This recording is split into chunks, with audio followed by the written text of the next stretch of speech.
Okay, having seen all the cowslips and buttercups coming into bloom and lining the roadside here today in the sunshine, I thought it might be a suitable time to talk about herbal cures that were carried down through the family and no doubt loads of other families, but I'll tell you about the ones that I've come across.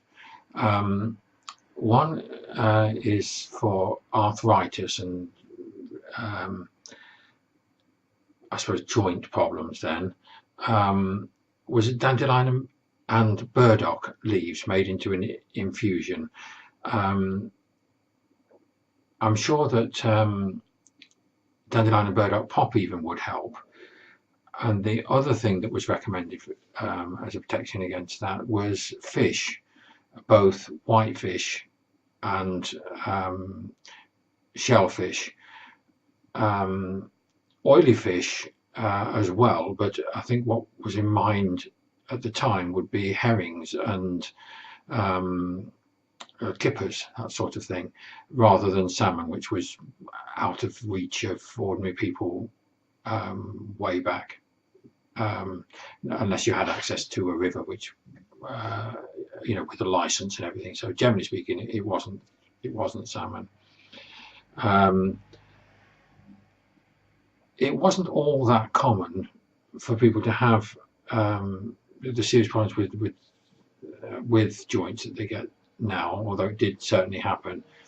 And I think maybe that's because in the past we ate more fish. We had a giant fishing industry, and which was, I said in the previous one, was taken away from us largely by Iceland at the pressure of the United States because of the NATO base in Iceland.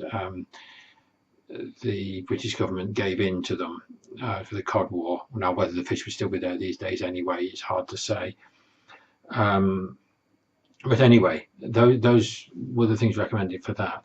For pregnancy and women's problems, then raspberry leaves. This is one I can say that certainly my wife took when expecting our last child. She didn't have any problems. Whether she wouldn't have had any problems anyway, you can't say, can you? With these things. For I don't know what it's called these days. It used to be called premenstrual tension years ago. If you like, sort of touchiness then before a period. It was evening primrose, and again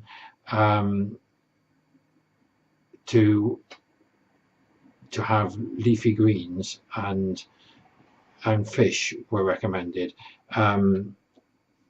I think the practice in practice it might be easier to take calcium magnesium tablets these days, but they of course weren't available many years ago. But the recognition that magnesium tends to be in leafy greens and calcium in fish, amongst other things. But I think that's probably the connection. Anyway, evening primrose again can also these days be taken in tablet form. For catarrh and generally blocked up nose, bad throats, that sort of thing, blackcurrant and garlic were recommended. Now, wild garlic is effective, but so is ordinary garlic, like you would buy in the shop, the garlic cloves. The blackcurrant, it's the leaves made into an infusion that work the best. It's the most soothing, but eating blackcurrants is useful as well. We had blackcurrant bushes and we used them a lot, but it did seem to work. Modern cough syrups sometimes have blackcurrant in them, don't they? Blackberry was recommended for diarrhea. Not at all sure about its effectiveness. There was also kaolin and morph, which was from the doctors. But the most important thing with diarrhea, I think, is that if you've got diarrhea, the body's got something it needs to get rid of, and you really need to get rid of it. What you do need to do is to replace the liquid that's lost, otherwise you'll end up being dehydrated, and that's really often the killer. Now, you need something with the same osmotic, whatever it's called, capabilities. That it has to contain the same amount of minerals in it as your body has. Otherwise, it's not easy for the body to absorb it through a membrane. Complicated to explain, but the long and short of it is, good clean water with a little bit of sugar in is an approximation. An excellent thing to use used to be Schweppes tonic, but now they put artificial sweetener in it, which definitely makes it a bit less desirable. I might mention that the last time I looked, Leclerc's supermarket, in their own brand here in France, they sell a tonic water which is the old recipe. It's sweetened with sugar only. There's no artificial sweetener in it, and I would recommend that. Though ginger beer, homemade ginger beer, is also quite good for this. I might mention, so for eyes, sore eyes, and particularly for styes, and this is one we have definitely used, it's wild strawberry leaves, or ordinary strawberry leaves, made into an infusion and rubbed on it. It's quite good. Recommended also is groundsel, just simply mashed up and rubbed onto the eye without making that into an infusion. But I vaguely remember it being used when I was a small child. I assume it worked. I can't remember who it was on, or whether it actually worked. For kidneys, I've heard horseradish root, as in horseradish sauce, then recommended. Can't remember that being used either, so I can only say it was recommended. I can't vouch for it, whether it actually works or not. I'd like to make a general point about herbs, that one of the big advantages of herbs is that they work slowly, and the problems I've said are things that it's perfectly reasonable to treat slowly. And if we're talking about an infection from whether it's a bacteria or a virus, the use of herbs, by working slowly, it works with the body. It encourages the body to recognize the problem and develop its own defenses in your white blood cells or whatever it is. Unlike a prescribed manufactured medicine, which tends to work more quickly, that's not allowing the body to learn from this experience, but allowing the bacteria or virus to learn from this experience and become resistant. So short-term commercial medicines might well work better, but bear in mind that long-term they well might not. You might find that you have less illnesses if you treat it first with a herbal cure, where that is appropriate. Now, when it is and when it's not, you can't rely on what I've just said as being gospel scientifically tested truth.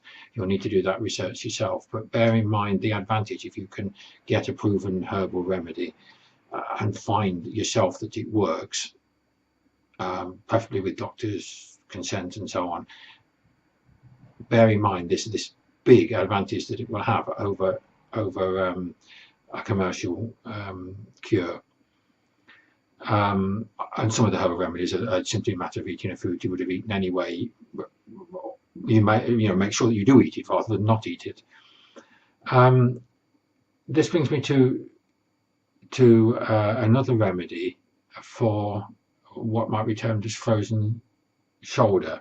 I'm more interested here in explaining to you the way in which it's supposed to work. It's one of these sort of rather silly things. I'll try and demonstrate now. What I mean by frozen shoulder is when you can't do that.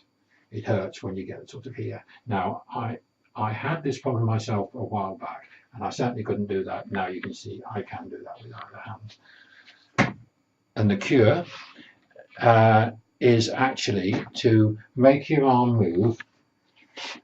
Can you see? Yeah, by the ridiculous thing of not actually moving it with the muscles that move your arm, but moving your body in this really silly, stupid manner here. And so that your arm, if you get it right, your arm will start to swing by itself. Now, why do that? Because your body sometimes forgets to check that the bits of you are all right. And so if your brain says move your arm and your arm moves, the brain's satisfied with that. But if your arm starts moving by itself, your brain pays attention to it. What's the matter with it? It's moving by itself, and it'll examine it and it'll see the inflammation, the problem that's causing the fact you can't move it. You have to tell your brain to look at where there's a problem by surprising it with what that part of your body does. And I think this was an important principle that we carried through as a family, that if you've got something wrong with a part of your body, it needs manipulating by somebody else, or in some way surprising your brain of what that part of your body is doing. Pay attention to it. It can be a cure for all sorts of things. It's slow, mind you, which is probably why it's not so easily discovered. In the case of my shoulder, it took 2 weeks, 3 weeks maybe to completely go away. But it gets steadily better, and I didn't do it all that often, but twice, 3 times a day, that's all. As long as it took 2 seconds, it's got to be worth a try, hasn't it? I'm not saying don't take some other cure, but if you haven't got any other way of mending it, and I don't know that there is one, try it. So on that basis, I'll say bye.